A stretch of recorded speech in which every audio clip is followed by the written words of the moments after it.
Good morning. I think it's morning. Oh, just nearly afternoon.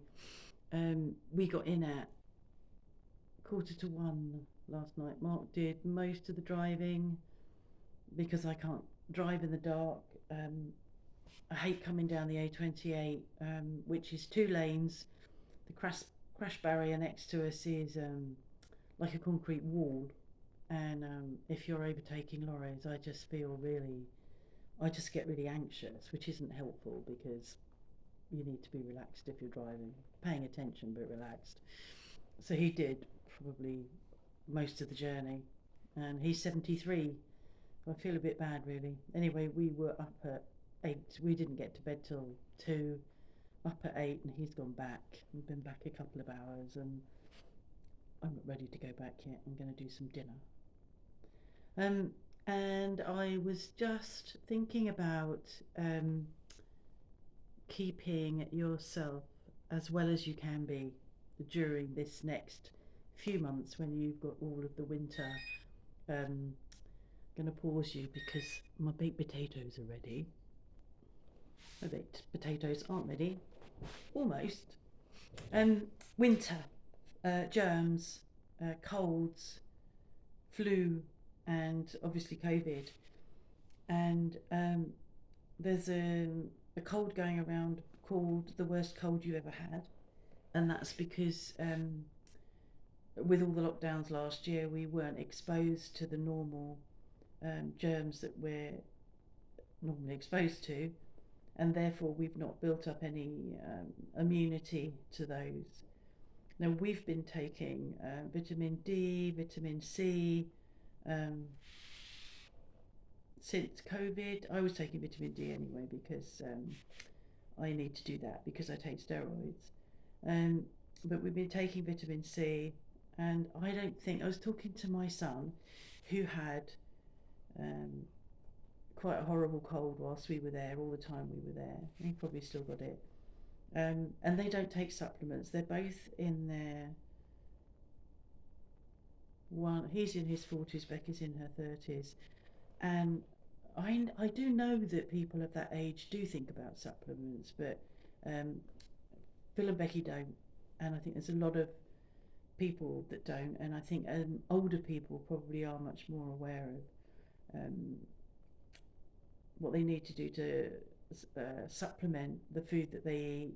Well, we eat good food, we eat vegetables, we eat lots of stuff that probably gives us all of that, so we're topping it up.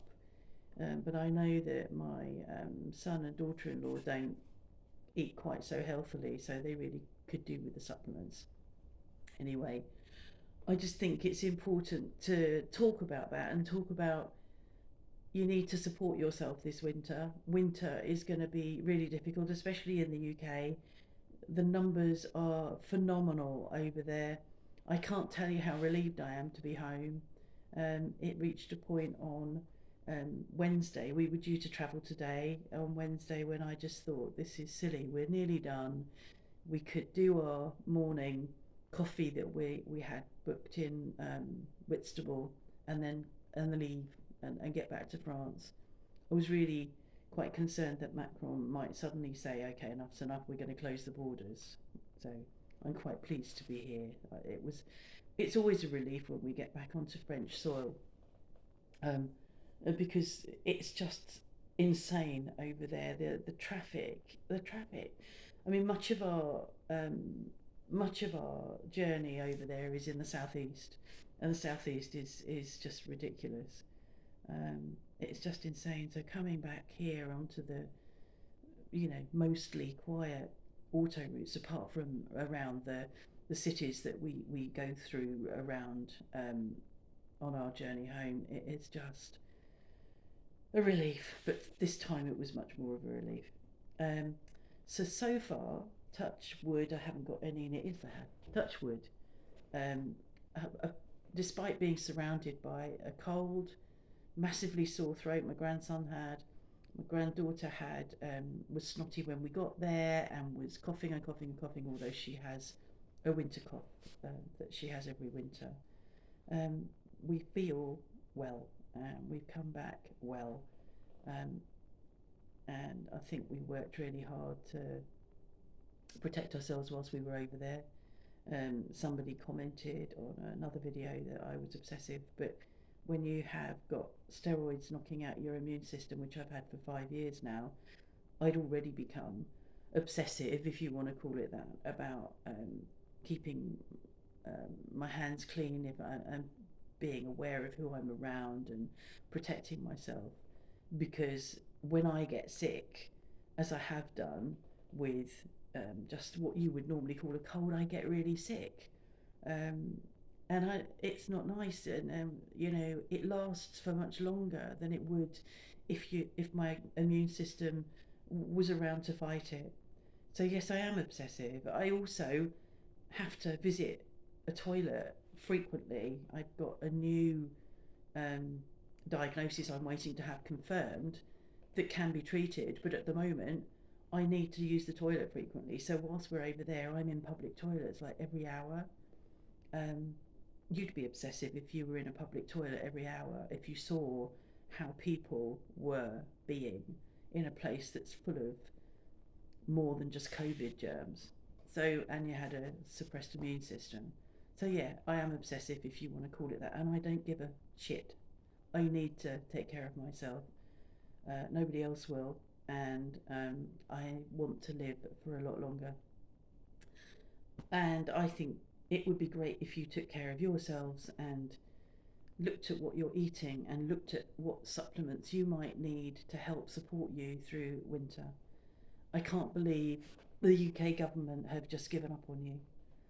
Um, that's how it seems to me from observing, and friends that we met when we were at Bomber Command. My friend Jane's a retired GP, and she's horrified. They're both horrified. The government in the UK are not working for you. They have given up. They don't really care about you and COVID and the NHS, and it's all this. You know, they don't care about the NHS. They want to sell it off, and there's a spider going up and down. I don't know whether that's going to come out on film. It's going up and down on the phone. That's really funny. It might come out on film. It's just there.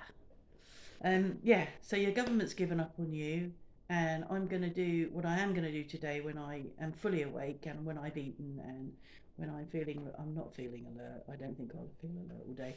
I'm going to look and see if Macron's given up on us, or I'm going to see what our government are doing for us over here. Um, I feel that they are still protecting us. We're still masking and sanitizing and social distancing.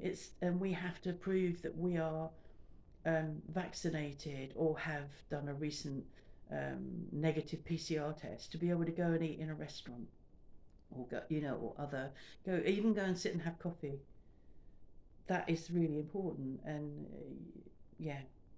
So I think that our government have got our back as far as they're able with COVID, and I think that there is, it's like you're encouraged to wear a mask over there. We encourage you to do this, and it's your choice now. But it's not your choice to do the speed limit on a motorway. Nobody says, "Oh well, we'll leave it to you to decide how safe it is to drive, how fast you drive. We'll leave it to you to decide whether your car needs an MOT or not." All of that. There are laws to protect you from perhaps the people that don't know how to make safe choices, and yet they've handed all this over to you. It's up to you to make decisions, and lots of people are making their decisions based on what they've read on Facebook, and science is just being ignored. It's absolutely mad, and um, as you can tell, I'm really unhappy about it. And I am really happy to be here. I'm going to continue to take supplements. I'm going to continue to keep my hands clean. I'm going to continue to wear a mask when I'm around other people. And hopefully, we'll make it through to the other end of winter and COVID free, cold free, whatever. And I hope you do too. That's it for today. Take your supplements. Keep safe. Keep your hands clean. Wear a mask. Bon après-midi.